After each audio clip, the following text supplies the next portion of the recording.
देखो 5 मिनट और सोने की आदत हमें घंटों सुला देती है और यही आलस जीवन में हमें बरसों पीछे कर देता है। जो सफल हुए ना उनसे जाकर पूछो, उनकी भी लाइफ में ये सारी चीज़ें आई हैं जो आज आप फेस कर रहे हो। देखो 1 मिनट में ज़िंदगी नहीं बदलती, लेकिन 1 मिनट में लिया फैसला पूरी ज़िंदगी बदल कर रख देता है। आप ऐसे परिवार से आते हो जिसका भविष्य बस आपकी सफलता पर निर्भर करता है।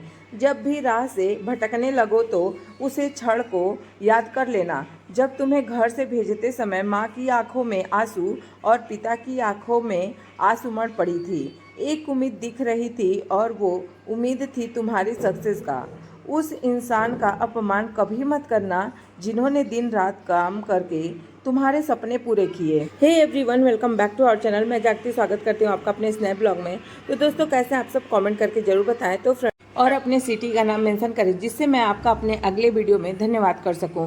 तो आज का धन्यवाद जाता है किड आइलैंड का चुनार से। तो फ्रेंड, वीडियो में आगे बढ़ने से पहले मैं आप लोगों को याद दिला देती हूँ कि प्लीज़ वीडियो को लाइक और चैनल को सब्सक्राइब कर लीजिए और फ्रेंड अपना प्यार और सपोर्ट बनाए रखें।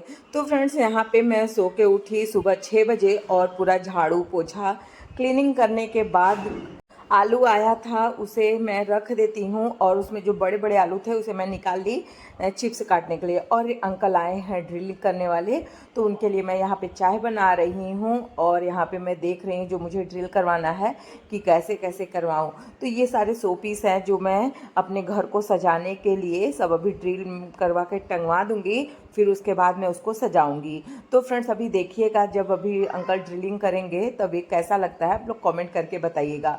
तो सारे सामान को मैं देख लेती हूँ और ये कैसा कैसा है। तो ये एक पीस था और ये दूसरा चीज़ है जो ये भी है, इसको भी ड्रिल करवा लूँगी। तो यहाँ पे मेरा चाय भी बन गया था तब तक, तो मैं चाय छान के पापा जी को और वो अंकल जो आए थे ड्रिल करने वाले उनको दे देती हूँ। ये लोग चाय पी लेंगे तो फिर अंकल अपना ड्रिलिंग करेंगे। तो मेरा जो बर्तन स्टैंड है उसे भी मैं ड्रिल करवाऊँगी। तो यहाँ पे मैंने आलू छाट के रखा था, पर अब मेरे पास इतना टाइम नहीं है कि मैं चिप्स बना सकूँ। तो मैंने सोचा है कि मैं होली के बाद चिप्स बनाऊँगी। और यहाँ पे जो मैंने शोपीस मंगाए हैं अंकल साइज ले लेके किल गाड़ के टांग दे रहे हैं और हमसे पूछ रहे थे कि कैसा है, सही गाड़े हैं कि नहीं। तो हम बोले हाँ सब अंकल सही है। ये हम मतलब आते रहते हैं जब भी हम लोग को ड्रिलिंग कराना हो, चाहे इलेक्ट्रीशियन का काम करते हैं तो यहीं हम लोग पर अंकल ही कहते हैं। और यहाँ पे इसको सौरभ ने जोड़ दिया है और वो अंकल वहाँ पे इसको सेट कर देंगे। तो ये सब सारा चीज़ें सेट करने के बाद, और हमसे गलती ये हो गई कि जब अंकल कर रहे थे तो मैंने वहाँ से सोफ़ा नहीं हटाया। सोफ़े के ऊपर पूरी गंदा हो गया है, अब हमें इसे अच्छे से क्लीन करना पड़ेगा। और सोफ़ा कवर को तो ऐसे धुलना ही था, तो इसीलिए मैंने अब सोफ़ा कवर को सारा हटा देंगे धुलने के लिए और पूरे सोफ़े को अच्छे से कोलिन से क्लीन कर देंगे।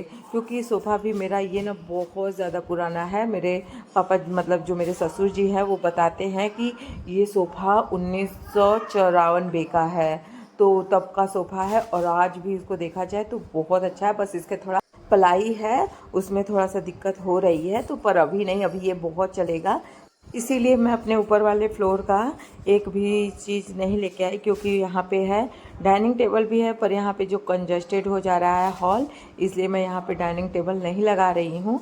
अब लगेगा फिर जब इसको सही से सेट कर दिया जाएगा तभी डाइनिंग टेबल लग पाएगा, नहीं तो यहाँ पे बहुत ज़्यादा कंजस्टेड हो जाएगा, इसलिए नहीं लग रहा है। तो यहाँ पे मैंने सोफ़ा को एकदम अच्छे से बारीकी से क्लीन किया है, क्योंकि बहुत दिन से साफ़ नहीं था, इसी वजह से इसको क्लीन करने में बहुत ज़्यादा टाइम लगा मुझे। ऐसे ही मैंने बड़े वाले सोफ़ा को भी एकदम अच्छे से क्लीन किया, जहाँ जहाँ गंदगी थी एकदम एक भी गंदा नहीं छोड़ा। तो सारे सोफ़ा को मैं हटा हटा के क्लीन कर लेती हूँ। और ये सोफ़ा कवर भी मैं हटा लेती हूँ क्योंकि मुझे धुलना है। यहाँ से मैं तुरंत इसके बाद जाऊँगी ऊपर और वॉशिंग मशीन में फटाफट धुल दूँगी सारे कपड़ों को, क्योंकि अब आ गया है होली। कल होली है, होली का दिन है, परसों होली है, तो जिसके लिए हमें एकदम साफ़ सफाई कर देना है, क्योंकि गेस्ट आते हैं होली वाले दिन।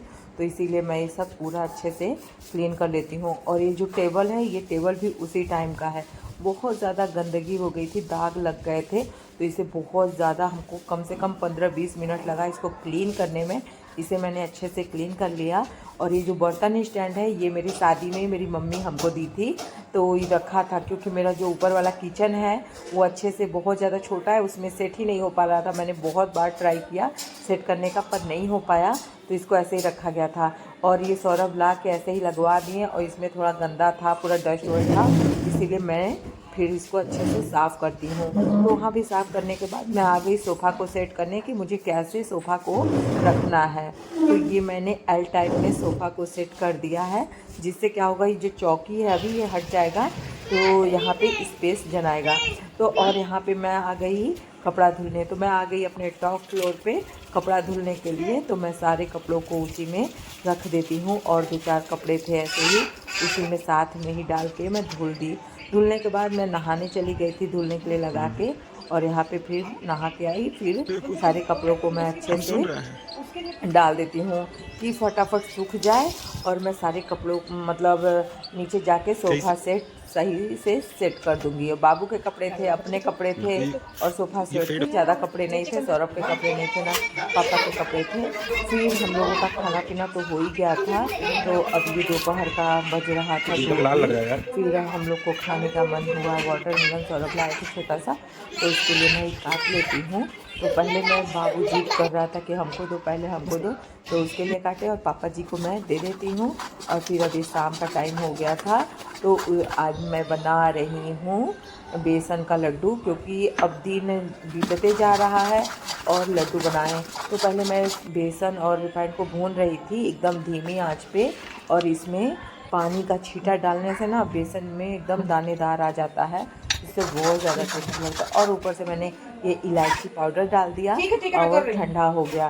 ठंडा होने के बाद मैं इसे एक थाली में निकाल लेती हूँ और उसमें चीनी का बुरादा डाल के अच्छे से मिक्स करके लड्डू बना लूँगी। इतना ज़्यादा टेस्टी लड्डू बना था, एकदम लग रहा था कि मार्केट के जैसा है।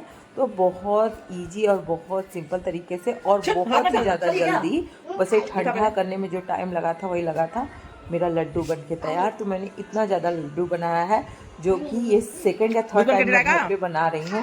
और बाबू के लिए सौरभ लाए हैं मास्क, तो ये लगा के हमको डरा रहा था। और कुछ सामान आए थे होली के लिए, तो ये आलू का पापड़ है और ये भिंडी वाला जो होता है और ये त्रिकोण वाली और ये राउंड वाला ही इसमें मिक्स है।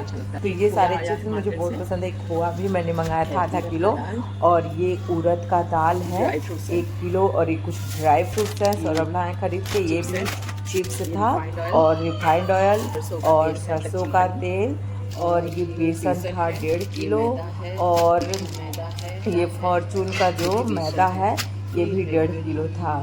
और ये है गरी का, मतलब पूरा ही पापा ला दिए थे कि जितना तुम्हें यूज करना होगा कर लेना। और अब मैं कल के दही बड़ा बनाने के लिए मैं प्रिपरेशन कर ले रही हूँ। तो यहाँ पे मैंने दही बड़ा के लिए भिगो दिया है चने के दाल और ये, तो इन दोनों को मिक्स करके बनाने से ना टेस्ट बहुत ज़्यादा अच्छा आता है। और यहाँ पे मैं सरसों भून ले, क्योंकि कल संडे है इसलिए मैं आज ही भून ले रही हूँ।